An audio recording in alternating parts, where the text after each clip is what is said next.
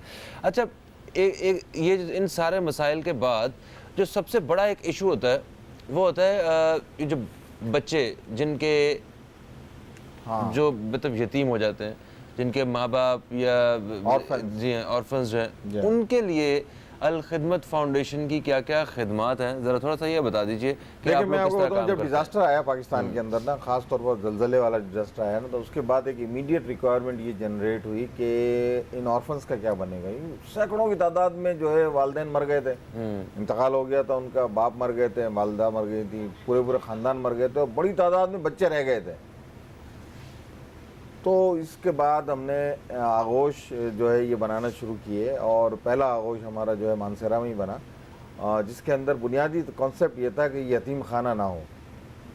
آغوش کا مطلب یہ ہے کہ ایسا ایک سینٹر بنایا جائے کہ جہاں وہ ہمارے بچوں کی طرح رہ سکیں، وہ جیسے ہمارے بچوں کو ہم پرورش کرتے ہیں، ہمارے بچوں کو تعلیم دیتے ہیں، ہمارے بچوں کو جو ایک اچھی خوراک فراہم کرتے ہیں، اچھی تعلیم دیتے ہیں، اور ہم نے یہ ماحول بالکل وہاں ڈیولپ کیا۔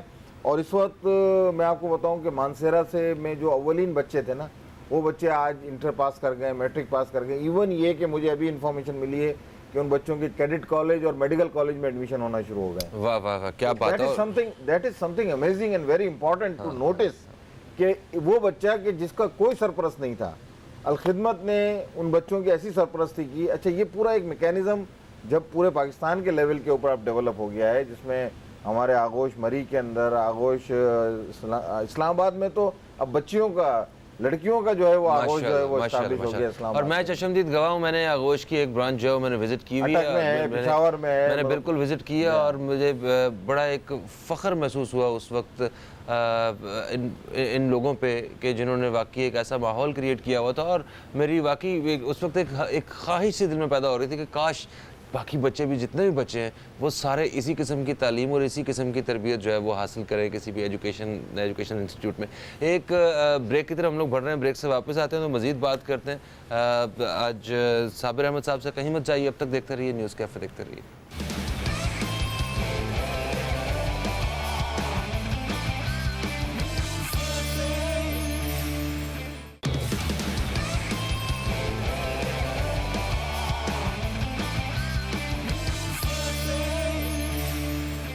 جی صابر صاحب، وقفے سے پہلے ہم بات کر رہے تھے آرفن پروگرام کے حوالے سے۔ آپ نے بتایا کہ آغوش ہے، اور اس کے علاوہ بھی کیا کوئی اور پروگرام بھی ہے آپ کا جس میں لوگ جو زیادہ سے زیادہ جو ہے نا بچوں کو آپ مدد فراہم کر رہے ہیں؟ دیکھیے، میں مختصراً آپ کو پورے ہمارے نیٹ ورک کا جائزہ بتا دیتا ہوں۔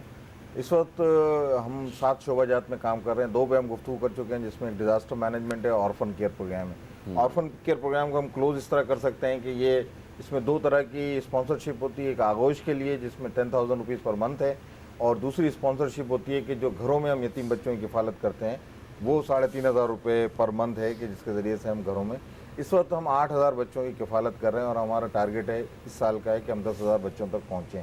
صحیح۔ اور پورے پاکستان میں اس وقت میں آپ کو بتا دوں 40 لاکھ یتیم بچے موجود ہیں جن کی کفالت کی کسی نہ کسی طرح ضرورت ہے، اور ہم تو ایک بہت ہی، یعنی ہم کام بہت بڑا کر رہے ہیں، لیکن اگر ان ٹوٹل دیکھا جائے تو یہ ایک چھوٹا کام نظر آتا ہے۔ صرف 8,000 ہے؟ صرف 8,000 ہیں، 40 لاکھ میں سے کچھ بھی نہیں ہے، آٹے میں نمک کے برابر بھی نہیں۔ ہاں، لیکن اگر ویسے دیکھا جائے تو کوئی اور کچھ بھی نہیں کر رہا۔ ہاں، تو اس میں دیکھا جائے تو نہیں، ایک انڈیویجولی 8,000 کی تعداد تک پہنچنا بہت بڑی بات ہے، مگر اوور آل دیکھا جائے تو کچھ بھی نہیں ہو رہا ہے، جس میں عوام کو باہر نکلنے کی ضرورت ہے اس حوالے سے۔ جی آگے بڑھ کر جو ہے نا اس پہ کام کرنے کی ضرورت ہے۔ جی۔ تیسرا ہمارا جو اہم شعبہ ہے وہ صحت کا شعبہ ہے۔ میں اس کی ڈیٹیلز تھوڑی سی آپ کو بتا دیتا ہوں کہ الخدمت کے تحت اس وقت پورے پاکستان کے اندر 22 میٹرنٹی ہومز، 19 جنرل ہاسپٹل جو کہ mother and child health centres ہوتے ہیں، 154 کلینک ہیں، ڈسپینسریاں ہیں، 109 ڈائگنوسٹک سینٹر ہیں،